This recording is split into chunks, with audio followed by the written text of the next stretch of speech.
Salut les alchimistes, bienvenue dans cette vidéo où je vais vous parler de la dresseuse et des deux vacs pour les évadés du pénitencier de l'Adam. On va voir les profils, les caractéristiques, les compétences et on finira par des listes bits. Voilà donc la dresseuse et les deux vacs. Donc déjà pour commencer, à savoir que les vacs, vous ne pouvez pas les recruter si vous ne recrutez pas la dresseuse. Vous êtes donc obligé de recruter la dresseuse pour recruter un ou deux vacs. Voilà, donc c'est déjà la première chose. Sachant que si vous recrutez, donc la dresseuse coûte 23 points et chaque vac coûte 12 points. Donc en totalité, soit vous pourrez recruter la dresseuse et un vac, ça fera 35 points. Si vous recruterez deux vacs et la dresseuse, ça fera 47 points. Alors on va débuter avec le profil de la dresseuse Khalid. Donc elle, comme je disais, elle coûte 23 points au niveau du recrutement. Elle a 8 points de vie, donc 3 blancs, 3 jaunes et 2 rouges. Elle a 7 en esprit, 5 en réflexe, 3 en combat, 11 en défense, elle a 2 points d'action, ses valeurs de mouvement sont 5 en marche, 7 en charge et 12 en course, c'est une taille 2, elle est dresseur, maître des venins, évadé, et sa table de dommages est 2-2, 3-3, 4-4. Au niveau de ses compétences, donc dresseur, une figurine dotée de cette compétence peut se voir associer autant de figurines dotées de la compétence animal sauvage que son nombre de PA, c'est-à-dire donc 2. Une fois par tour, la carte des figurines associées au dresseur peut être activée ou réactivée juste après l'activation de celle-ci. Cette activation a lieu avant que l'adversaire ne reprenne la main et suit les règles normales d'activation. Tant qu'un animal sauvage est à portée d'esprit du dresseur, donc c'est-à-dire dans les 7 pouces dans le cadre de la dresseuse Khalid, l'animal peut substituer son esprit par celui du dresseur pour tout jet associé à cette caractéristique. Donc les vacs ont 4 en esprit, s'ils se trouvent en fait à 7 pouces de la dresseuse, ils auront 7 en esprit et non pas 4. Maître des venins. Tous les vacs situés à 4 pouces ou moins de la dresseuse Khalid ont plus 1 en combat. Et pour finir, la dernière compétence, évadé. Les évadés ignorent la compétence immunité diplomatique que l'on retrouve chez le Karbitchek ou bien chez Arawi.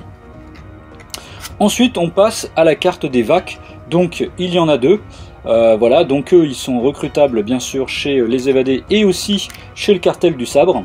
Voilà, donc ils coûtent chacun 12 points. Donc, comme vous voyez sur la carte, en fait, il y a 2 lignes de vie qui correspondent chacune à un vac, bien sûr.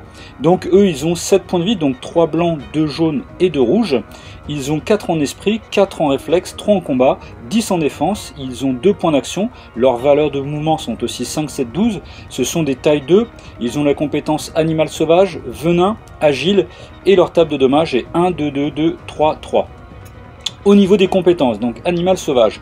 Un animal sauvage ne peut être recruté que s'il est associé à un dresseur, donc en l'occurrence bien sûr la dresseuse Khalid. Un animal sauvage n'est pas considéré comme un membre du peuple dans lequel il est recruté et n'est pas affecté par la compétence chef. Un animal sauvage ne peut pas remplir les conditions de scénario. Un animal sauvage ne peut pas jouer la carte de combat parade. La compétence venin. Lorsqu'un vac inflige des dommages, la cible devient envenimée jusqu'à la fin du tour. Tant qu'une figurine est envenimée, elle ne peut plus effectuer de mouvement. Et la dernière compétence agile, les vacs ignorent les restrictions de déplacement pour les terrains encombrés et gênants. Voilà, donc vous l'aurez bien compris, au niveau de l'ensemble en fait de la dresseuse et des deux vacs, vraiment ça va être quelque chose qui va être vraiment axé bien sûr sur le combat. Il y a, comme vous l'avez compris, une bonne interaction en fait entre ces deux profils, d'une part parce que les vacs vont pouvoir être activés directement après la dresseuse, avant que même que l'adversaire ne reprenne la main. Les vacs vont pouvoir blesser, vont pouvoir en plus envenimer, ce qui fait que vous allez pouvoir empêcher une figurine adverse de pouvoir bouger durant le tour. Donc vous voyez, c'est vraiment très puissant. Et bien sûr le combo entre la dresseuse et les vacs, c'est-à-dire que si les vacs sont à 4 pouces ou moins de la dresseuse, et bien les vacs ont en plus 1 en combat.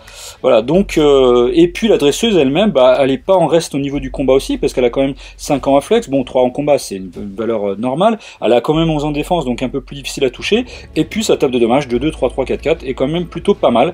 Donc voilà, donc un bon recrutement, plein de choses à faire en fait avec ces deux figurines, enfin ces 3 figurines, donc ces 2 profils au sein des évadés du pénitencier de l'Adam. On débute les listes Blitz, donc la première avec l'Ifrit, voilà, donc bien sûr les listes vont être composées autour de la dresseuse et des deux vacs, donc l'Ifrit, la dresseuse, les deux vacs et 4 bagnards. Donc en totalité, vous avez 8 figurines. Chez les évadés, c'est vrai que c'est vraiment intéressant parce que c'est assez rare qu'on puisse avoir autant de figurines. Par contre, vous n'avez que 5 activations de cartes, hein, puisque les bannières en fait sont à chaque fois sur 2 cartes. Donc, et puis les 2 vagues pareil sont sur la même carte. Donc du coup, vous n'avez que 5 cartes d'activation. La liste fait en totalité 180 points. Mais là, vraiment, vous avez une liste dressée vraiment pour le combat. Hein. C'est pas faire autre chose. Pour faire autre chose, vous n'avez pas de figurine élite, donc pas de figurine avec 3 PA. Seul les frites à 4 points d'action. Mais vraiment, là, vous avez une liste avec un potentiel d'agressivité vraiment très forte. Vraiment très impressionnant parce que les bannières sont très forts. La dresseuse, bien sûr, les 2 vagues vont pouvoir faire des choses comme j'expliquais juste avant. Bien sûr, ils vont pouvoir paralyser un petit peu les figurines ennemies. Et puis l'Ifrit, lui, il peut jouer un petit peu, on va dire, un peu tout seul et il va pouvoir aller exploser les figurines en face, jouer aussi le scénario. Voilà, donc vraiment plein de choses à faire avec cette liste. Voilà la liste maintenant autour du héros Akan le Borgne, donc avec Akan, la dresseuse, les 2 vagues, un fugitif, une écorcheuse et un étrangleur. Là, en totalité, la liste fait 175 points. Vous avez 7 figurines et 6 activations. Voilà, donc là, vraiment, un peu plus de choses, un peu moins une liste un peu moins stéréotypée comme celle que l'on vient de voir juste avant avec l'Ifrit et les 4 bannières. Là, vous avez beaucoup plus de choses, hein, puisque vous avez un étrangleur à 3 PA. Vous avez un fugitif qui est, on va dire, une semi-élite parce qu'il a aussi le pisteur, donc 2 PA et plus une marge gratuite en début d'activation. Et puis l'écorcheuse, voilà, qui a un peu aussi un profil de semi-élite, qui a 2 PA, mais qui est vraiment très forte au combat. Et puis bien sûr les dresseuses, les 2 vagues et Akan qui va pouvoir étirer ou pouvoir jouer le scénario ou bien pouvoir combattre. Il a 4 PA, il est vraiment très hétéroclite, il peut faire plein de choses. Donc là une liste vraiment intéressante, plein de choses aussi à faire avec cette liste là, voilà, en 175 points. Voilà, troisième et dernière liste emmenée cette fois-ci par Anissa la Furie, donc avec Anissa, les 2 écorcheuses, un forcené, la dresseuse et les 2 vagues. Cette liste fait 178 points, vous avez en totalité 7 figurines et donc 6 cartes. Voilà, donc là encore une liste, encore une fois aussi intéressante, hein, notamment parce que là vous allez cumuler beaucoup d'enchaînements entre Anissa et les 2 écorcheuses. Elles ont chacune des 3 en fait l'enchaînement.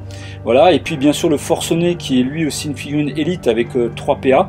Voilà, donc là vous avez encore un beau potentiel, encore d'autres variations de jeu, hein, bien sûr. Là quelque part vous allez avoir un jeu plus orienté vers le combat, parce qu'il va falloir profiter de vos 2 écorcheuses pour faire un petit peu le ménage en face, pendant que Anissa et le forcené pourront plutôt jouer dans le scénario dans un premier temps, voire aussi éliminer des figurines adverses. Et bien sûr la dresseuse et les 2 vagues, eux, sont vraiment orientés, je dirais, pour le combat et pour empêcher les figurines adverses de pouvoir progresser, de les paralyser, de les envenimer. Voilà, donc encore une fois, une liste encore aussi intéressante que les 2 autres présentées précédemment. Voilà, j'espère que cette vidéo vous a plu et qu'elle vous aura donné envie de jouer ces profils. Je vous dis à bientôt pour une prochaine vidéo et n'oubliez pas le mot à créer très fort. Alchimie!